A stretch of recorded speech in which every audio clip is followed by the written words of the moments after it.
Shri Telugu astrology ప్రేక్షకులందరికీ కూడా నమస్కారం. ఈరోజు వీడియోలో మనం కాల సర్ప దోషం గురించి తెలుసుకోబోతున్నామండి. సాధారణంగా కాల సర్ప దోషము కలిగినప్పుడు రకరకాలుగా ఉంటుందండి. అంటే కాల సర్ప దోషంలో డిఫరెంట్గా ఉంటాయి. 12 రకాలైనటువంటి కాల సర్ప దోషాలు ఉంటాయి. అవి ఏంటన్నది ఈ వీడియోలో మనం క్లియర్గా ఎక్స్ప్లెయిన్ చేసుకుందాం. ఇకపోతే ఎవరైనా సరే మన ఛానల్ని మొట్టమొదటిసారిగా చూస్తున్నట్లయితే సబ్స్క్రైబ్ చేసుకోండి. కంటెంట్ నచ్చితే మాత్రం లైక్ చేసి మీ బంధుమిత్రులందరికీ కూడా షేర్ చేయగలరు. అదేవిధంగా నేను ఇదివరకే కుజదోషానికి సంబంధించినటువంటి వీడియో చేయడం జరిగింది. ఎవరైనా మిస్ అయ్యి ఉంటే ఈ కార్డులో ఇస్తున్నాను ఇక్కడ, దాని ద్వారా మీరు చూడవచ్చు. అదేవిధంగా డిస్క్రిప్షన్లో నా ఇతర వీడియోలు కూడా ఇవ్వడం జరుగుతుంది కాబట్టి అవి కూడా మీరు చూడవచ్చు. ఇకపోతే మనకి కాల సర్ప దోషము అంటే ఏమిటి అంటే పేరులోనే ఉందండి, సర్పము అని.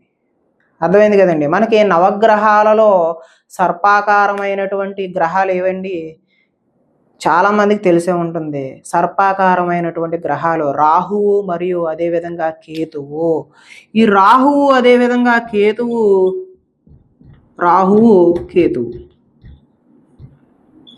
ఈ రాహువు మరియు కేతువు ఉన్నటువంటి ప్రదేశాన్ని బట్టి మనం ఈ కాల సర్ప దోషాన్ని నిర్ణయం చేయడం జరుగుతూ ఉంటుంది. ఏ జాతక చక్రం అయినా సరే, ఇది సవ్య చక్రం అండి. ఇది సవ్య చక్రము. 1 2 3 4 5 6 7 8 9 10 11 12 ఇలా సవ్య చక్రంలో 12 రాశులు ఉంటాయి. 12 లగ్నం ఆధారంగా కూడా 12 బాక్సులు ఉంటాయి. అపసవ్యంలో కూడా 12 ఉంటాయి. కానీ తెలియని వాళ్ళ కోసం చెప్తున్నానండి. ఈ సవ్య చక్రంలో రాహుకేతువుల మధ్య రిమైనింగ్ అన్ని గ్రహాలు, అంటే మనకు గ్రహాలు ఏంటంటే 9 గ్రహాలు ఉన్నాయి. ఈ 9 గ్రహాల్లో ఈ రాహుకేతువులు తీసేస్తే ఇద్దరు ఏమవుతుందండి, 7 గ్రహాలు ఉన్నాయి. అంటే ఉదాహరణకి ఇక్కడ రాహు ఉన్నారనుకోండి, ఇక్కడ కేతు ఉన్నారనుకోండి, ఈ మిగిలినటువంటి 7 గ్రహాలు కూడా ఈ బాక్సుల్లోనే ఉండాలండి. అంటే రాహు మేషంలో ఉన్నారు, అదేవిధంగా వృశ్చికంలో కేతు ఉన్నట్లయితే మనకి ఈ వృషభం నుంచి తులా వరకు ఈ లగ్నంలో, అంటే ఈ రాశి చక్రంలో ఈ ప్లేసుల్లో కనుక ఉన్న గ్రహాలన్నీ ఉండాలండి. అంటే ఉన్న గ్రహాలు ఏమున్నాయండి, సూర్యుడు, చంద్రుడు, బుధుడు, గురువు, కుజుడు, శుక్రుడు. అర్థమైంది కదండి. ఇలా ఉన్న గ్రహాలన్నీ కూడా రవి అన్న సూర్యుడు అన్న ఒకటే, కన్ఫ్యూజ్ అవ్వకుండా. రవి, చంద్రుడు, అంటే ఒక్కొక్క దాంట్లోనే ఒక్కొక్కటి అని కాదు అండి. ఇక్కడ కుజుడు ఉన్నారనుకోండి, 3 అయినాయి. శుక్రుడు, బుధుడు, గురువు, శని. అర్థమైంది కదండి. ఇలా ఇక్కడ రాహు ఇక్కడ ఉన్నారు, కేతు ఇక్కడ ఉంది. ఈ రిమైనింగ్ గ్రహాలన్నీ కూడా ఇక్కడ అమరిక అయ్యి ఉన్నాయి. అంటే ఒక్కొక్క రాశిలో 2 గ్రహాలు 3 గ్రహాలైనా ఉండొచ్చు, లేదంటే వేరుగా ఉండొచ్చు. అదేవిధంగా ఈ రాహుకేతువుల మధ్యలో రావాలండి. అంటే ఈ స్పేస్ అని చూసారా, ఇక్కడ ఏ గ్రహం ఉండకూడదండి. ఇలా రాహుకి కేతువుకి మధ్యలో మాత్రమే రిమైనింగ్ అన్ని గ్రహాలు అమరిక అయి ఉంటే దానిని మాత్రమే మనం కాలసర్ప దోషము అంటామండి. అర్థమైంది కదండి. ఈ కాలసర్ప దోషం ఈ రాహు కేతువు ఉన్నటువంటి ప్రదేశాన్ని బట్టి, ప్లేస్మెంట్స్ని బట్టి, ఆ రాశిలో ఉన్న ప్లేస్ని బట్టి మనం అది కూడా ఎక్స్ప్లెయిన్ చేసుకుందాం. ఏ రిజల్ట్స్ వస్తాయి, ఎక్కడెక్కడ ప్రభావం చూపిస్తుంది అని చెప్పేసి 12 రకాలైనటువంటి కాలసర్ప దోషాలు ఉంటాయి. ఒకవేళ ఈ కాలసర్ప దోషం కనుక ఉన్నట్లయితే జీవితంలో ఎదుగుదల లేకపోవడం, విద్యాభివృద్ధి కలగకపోవడం, లైఫ్ పార్ట్నర్తో గొడవలు, ఉద్యోగ వ్యాపారాలలో అపజయం కలగడం, తీవ్రమైనటువంటి అనారోగ్యం కలగడం, వివాహం కుదరకపోవడం, ఇలా ఆ ప్లేస్ను బట్టి, ఆ కాలసర్ప దోషం యొక్క ప్రభావాన్ని బట్టి మనకి రిజల్ట్స్ అనేవి ఉంటూ ఉంటాయి. ఇప్పుడు కాలసర్ప దోషం అంటే ఏంటో తెలుసుకున్నారు, దానివల్ల వచ్చే ఫలితాలు కూడా తెలుసుకున్నారు. దీనికి రెమెడీ ఏంటి అని చెప్పేసి చాలామంది అడుగుతుంటారు. అర్థమైంది కదండి. దీనికి రెమెడీ ఏంటంటే తెలుగు రాష్ట్రాల్లో ఉన్నటువంటి వారందరికీ కూడా మన అదృష్టం ఏంటంటే శ్రీకాళహస్తి అందరికీ కూడా తెలుసండి. శ్రీకాళహస్తిలో రాహుకేతువులకు సంబంధించిన పూజలు, అదేవిధంగా ఈ కాలసర్ప దోష నివృత్తి కోసం కూడా పూజలు రెగ్యులర్గా నిర్వహిస్తూ ఉంటారండి ఆ టెంపుల్లోనే.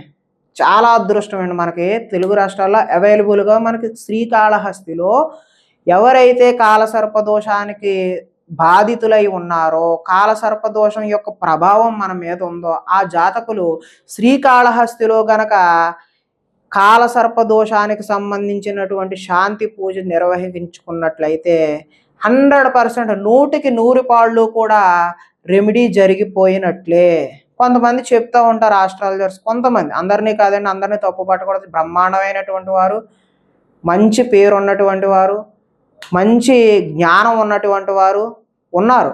కొంతమంది చెప్పేవాళ్ళు ఎవరైతే ఏం చెప్తారంటే కాళహస్తిల పూజలు ఏదో నామకహ పూజలు సామూహికంగా జరిగిపోతాయి, నామకహ ఏదో పూజలు జరుగుతాయి, సామూహికంగా చేసే పూజలు పని చెయ్యు, మేము మాత్రమే చెయ్యాలి, డబ్బు కోసం అండి. ఇదంతా డబ్బు కోసం చేసేటటువంటి ఎత్తులు, డబ్బు కోసం చేసేటటువంటి చెప్పేటటువంటి మాటలండి ఇవి. శ్రీకాళహస్తి టెంపుల్ ఏమన్నా ఆషామాషి అయినటువంటిదండి? ఎప్పటిదో పురాతనమైనటువంటి టెంపుల్ అండి అది. అక్కడ ఎప్పటి నుంచో జరుగుతున్నాయి ఈ పూజలు సామూహికంగానే. సామూహికంగా అంటే అందరినీ కూర్చోబెట్టి ఒకసారి చేస్తారు. కాకపోతే ఎవరికి వారికి ఇండివిజువల్గా గోత్రనామాలు ఉంటాయి కదండి. ఎవరి గోత్రనామాల ఆధారంగా వారికి జరుగుతున్నట్లే కదా. ఇంకా మీరు ప్రత్యేకంగా చేసేది ఏముంటుంది? ఏముండదు. కాబట్టి శ్రీకాళహస్తులు ఎవరైనా సరే ఈ కాలసర్ప దోషానికి సంబంధించినటువంటి పూజలు నిర్వహించుకోవచ్చు.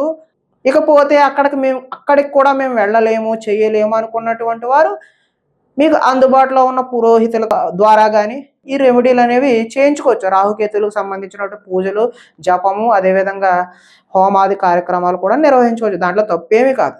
కాకపోతే శ్రీకాళహస్తిలో పని చేయదని చెప్పేసి కొంతమంది చెప్పడం నేను యూట్యూబ్లో కూడా చూశాను.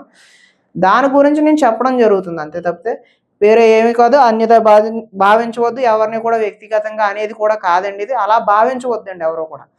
ఇకపోతే ఈ 12 రకాలైనటువంటి కాలసర్ప దోషాల గురించి కూడా తెలుసుకుందాం. అంటే రాహువు కేతువు ఉన్న ప్రదేశాలను బట్టి మనం ఈ పక్కన స్లైడ్ వేస్తున్నాను, అదేవిధంగా మీకు కనిపించదో లేదో తెలియదు. నేనైతే పేపర్ ఒకటి పెడతాను, దీని మీద అన్ని రాయాలంటే అవ్వట్లేదు, పేపర్ పెడతాను, కనిపిస్తే ఇలా చూడండి, లేదంటే స్లైడ్ కూడా వేస్తాను.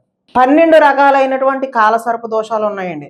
వాటిలో మొట్టమొదటిది ఏంటంటే అనంత కాల సర్పదోషము, రెండవది కుళిక కాల సర్పదోషము, వాసుకి కాల సర్పదోషము, శంఖపాల కాల సర్పదోషము, పద్మకాల సర్పదోషము, మహాపద్మకాల కాల సర్పదోషము, తక్షక కాల సర్పదోషము, కర్కోటక కాల సర్పదోషము, శంఖచూడ కాల సర్పదోషము, ఘాతుక కాల సర్పదోషము, విషాధార కాల సర్పదోషము, శేషనాగ కాల సర్పదోషము.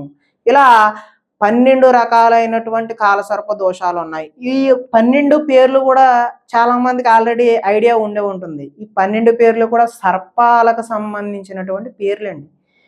ఈ 12 మంది కూడా సర్పాలకు సంబంధించినటువంటి పేర్లు, నాగదేవతలండి.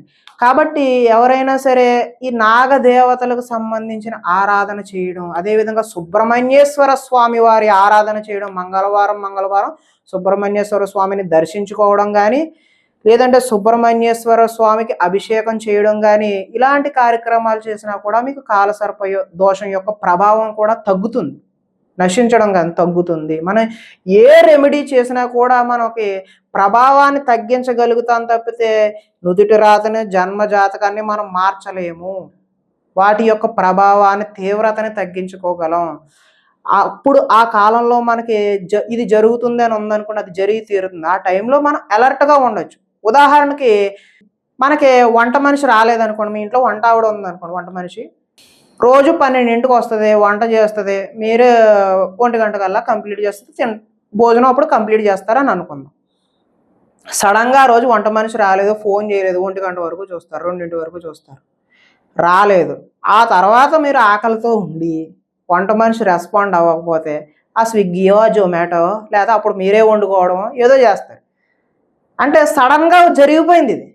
ఒకవేళ ముందు రోజే వంట మనిషి ఏమండి నేను రేపు రావట్లేదండి అని చెప్పింది అనుకోండి, మీకు ముందే తెలిసిందనుకోండి, వంట చేసుకోవడానికి మీరే ప్రిపేర్డ్గా ఉంటారు. 12ంటికి మీరే వంట చేసేసుకుని 1 గంటకల్లా భోజనం కానించేస్తారు. లేదనుకోండి బయటకు వెళ్ళి తినడమో, బయట నుంచి తెప్పించుకోవడం, ప్రిపేర్ అవుతారు. ఏదో ఒకటి ఏం చేయాలనేది బ్రెయిన్లో ముందే మీరు షెడ్యూల్ చేసుకుంటారు. ఇదేనండి జ్యోతిష్య శాస్త్రం. ముందు ఏం జరుగుతుందో, ముందు ఏం జరగబోతుందో తెలుసుకున్నారనుకోండి, దానికి మీరు ప్రిపేర్డ్గా ఉండొచ్చు. సడన్గా జరిగిపోయింది అనుకోండి, ప్రిపేర్డ్గా ఉండరు కాబట్టి ఇబ్బంది గురవుతుంది. ఇదే జ్యోతిష శాస్త్రము. ఈజీగా అర్థం అవడం కోసం ఈ వంట మనిషి పోలికతో మీకు కంపేర్ చేసి చెప్పాను. అర్థమైందని అనుకుంటున్నాను. కాబట్టి మనం నుదుటి రాతను మార్చలేం, ప్రభావాన్ని తగ్గించుకోగలం, లేదంటే అలర్ట్ అవ్వచ్చు, మనం జాగ్రత్త పడడానికి అవకాశం ఉంటుంది. రేపు పొద్దున్న ఏదో యాక్సిడెంట్ అవ్వడానికి అవకాశం ఉంది. రేపు పొద్దున అంటే ఎగ్జాక్ట్గా రేపు పొద్దునని కాదు చెప్తున్నాను, భవిష్యత్తులో జరగడానికి, ఈ దశలో జరగడానికి, కుజుడికి సంబంధించిన దశలో జరగడానికి అవకాశం ఉంది అని అనుకుందాం.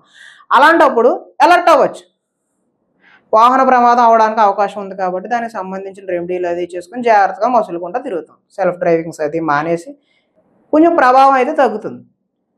ఆ విధంగా మాత్రమే జ్యోతిష్య శాస్త్రాన్ని మనం పరిగణలోకి తీసుకోవాలి. ఇకపోతే 12 రకాల దోషాల గురించి కూడా మనం కాలసర్ప దోషాల గురించి చెప్పుకున్నాం, వాటికి సంబంధించిన రెమెడీలు కూడా చెప్పుకున్నాం. ఈ 12 రకాలు ఇప్పుడు అనంత కాల సర్పదోషం ఉందనుకోండి, రాహువు 1వ స్థానంలో ఉన్నాడు అంటే లగ్నంలో ఉన్నాడు అనుకోండి, కేతువు 7వ స్థానంలో ఉన్నాడు అంటే ఇదే లగ్నం అనుకోండి, రాహు ఇక్కడే ఉన్నారు, 7వ స్థానంలో కేతు ఉన్నారు అనుకుందాం. అప్పుడు ఈ మధ్యలో అన్ని గ్రహాలు కూడా అమరికై ఉన్నాయి అనుకోండి, మనకి అనంతకాల సర్పదోషము అంటాం.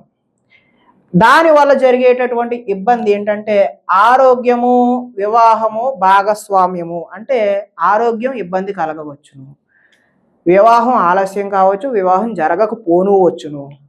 భాగస్వామ్యం అంటే పార్ట్నర్షిప్ వ్యాపారాలు అనుకూలించవు, అదేవిధంగా పార్ట్నర్ దెబ్బేసే అవకాశం ఉంటుంది. జీవిత భాగస్వామి అంటే భార్య కూడా పార్ట్నర్ కిందకి వస్తుంది, కాబట్టి జీవిత భాగస్వామికి కూడా అనుకూలంగా ఉండదు. నెక్స్ట్ వచ్చేసి కులికా కాల సర్పదోషం ఉందనుకోండి, 2వ స్థానములో మనకి అంటే లగ్నం నుంచి 2వ స్థానంలో, ఇది లగ్నం అనుకున్నాం కదా, రాహు ఇక్కడ ఉన్నారు అనుకుందాం.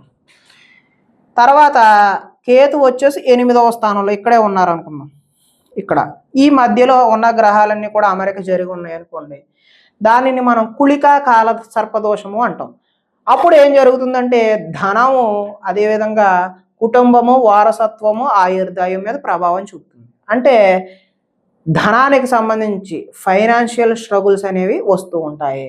అదేవిధంగా కుటుంబంలో కలతలు, కుటుంబంలో గొడవలు జరిగే అవకాశం ఉంటుంది.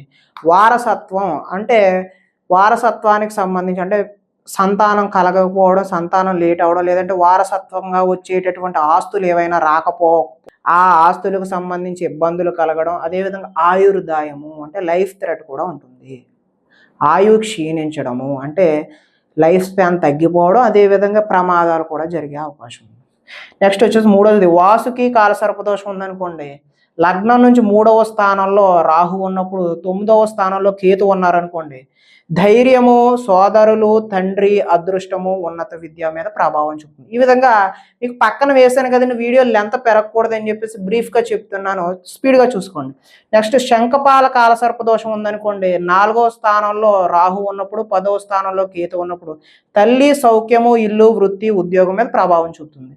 5వది పద్మకాల కాల సర్పదోషం ఉందనుకోండి, 5వ స్థానంలో సంతాన స్థానం అంటే 5th హౌస్లో కనుక ఉన్నట్లయితే రాహువు, 11th హౌస్లో కేతు ఉన్నప్పుడు సంతానము, ప్రేమ, విద్య, లాభాలు, స్నేహితులు వీటి మీద ప్రభావం చూపుతుంది.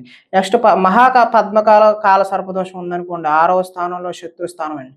ఇక్కడ రాహు ఉన్నప్పుడు కేతు వచ్చేసి వ్యయంలో అంటే 12వ స్థానంలో ఉన్నప్పుడు రోగాలు, అప్పులు, శత్రువులు, ఖర్చులు, విదేశీ ప్రయాణాలు అనేటటువంటి అంశాల మీద ప్రభావం చూపుతుంది. అదేవిధంగా తక్షక కాల సర్పదోషం అనుకోండి, 7వ స్థానంలో ఉన్నప్పుడు లగ్నంలో కేతు ఉన్నప్పుడు వివాహము, భాగస్వామ్యము, వ్యక్తిత్వం మీద ప్రభావం చూపుతుంది.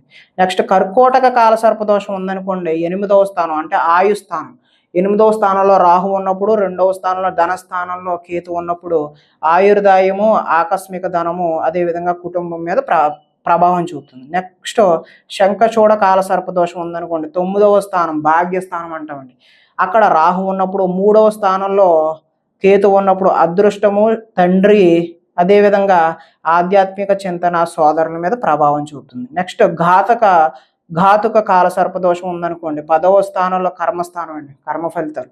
నెక్స్ట్ అక్కడ రాహు ఉన్నప్పుడు, అదేవిధంగా 4వ స్థానంలో కేతు ఉన్నప్పుడు వృత్తి, ఉద్యోగం, తల్లి, సౌఖ్యం మీద ప్రభావం చూపుతుంది. నెక్స్ట్ 11వది విషధార కాల సర్పదోషం అనుకోండి, 11వ స్థానంలో లాభస్థానంలో రాహు ఉన్నప్పుడు 5వ స్థానం సంతాన స్థానంలో కేతు ఉన్నప్పుడు లాభాలు, స్నేహితులు, సంతానం, విద్య మీద ప్రభావం చూపుతుంది. నెక్స్ట్ 12వది శేషనాగ కాల సర్ప దోషంలో 12వ స్థానంలో అంటే రాహు ఉన్నప్పుడు, 6వ స్థానంలో కేతు ఉన్నప్పుడు ఖర్చులు, నష్టాలు, విదేశీ వ్యవహారాలు, అప్పులు, రోగాలు ఈ విధమైనటువంటి ప్రభావాలు చూపించే అవకాశం ఉంటుంది. కాబట్టి ఎవరి జాతకంలో అయితే వాళ్ళకి కాలసర్పదోషం ఉందో వాళ్ళు వెంటనే మీరు కాలసర్పదోషానికి సంబంధించినటువంటి శాంతి ప్రక్రియ శ్రీకాళహస్తిలో నిర్వహిస్తూ ఉంటారు, అక్కడ చేయించుకోండి. నెక్స్ట్ వచ్చేసి అందుబాటులో ఉన్నటువంటి సుబ్రహ్మణ్య ఆరాధన అంటే సుబ్రహ్మణ్యేశ్వర స్వామి టెంపుల్కి వెళ్ళడం, అభిషేకాది కార్యక్రమాలు రెగ్యులర్గా నిర్వహించుకోవడం, మంగళవారం నియమాలు పాటించడం, ఈ విధమైనటువంటి కార్యక్రమాలు చేసుకోవడం వల్ల మీరు కాలసర్పదోషం నుంచి నివృత్తి చెందే అవకాశం ఉంటుంది. శుభ ఫలితాలు పొందడానికి ఎక్కువ ఆస్కారం ఉంటుంది. ఇంకా ఏదైనా సందేహాలు ఉన్నట్లయితే మీరు కామెంట్ రూపంలో అడిగినట్లయితే ప్రతి కామెంట్కి రిప్లై ఇవ్వడం జరుగుతుంది. వాస్తుపరమైనటువంటి సందేహాలు ఏవైనా ఉన్నా, జ్యోతిష్యపరమైనటువంటి సందేహాలు ఉన్నా మీరు అపాయింట్మెంట్ రూపంలో ఇక్కడ కనబడుతున్నటువంటి నెంబర్కి ఫోన్ చేసినట్లయితే అపాయింట్మెంట్ విధానంలో మీకు టైం స్లాట్ ఇవ్వడం జరుగుతుంది. ప్రతి ఒక్క సమస్యకి కూడా రెమెడీ చెప్పడం జరుగుతుంది, మీ పర్సనల్ జాతకం చెప్పడం జరుగుతుంది. అదేవిధంగా వాస్తుపరమైనటువంటి ప్లాన్స్ కావాల్సి వచ్చిన, విజిటింగ్స్ కావాల్సి వచ్చిన ప్రతిదీ కూడా చేయడం జరుగుతుందని తెలియజేస్తూ నేను మీ అశోక్ రెడ్డి వాస్తు మరియు జ్యోతిష కన్సల్టెంట్. ధన్యవాదాలు.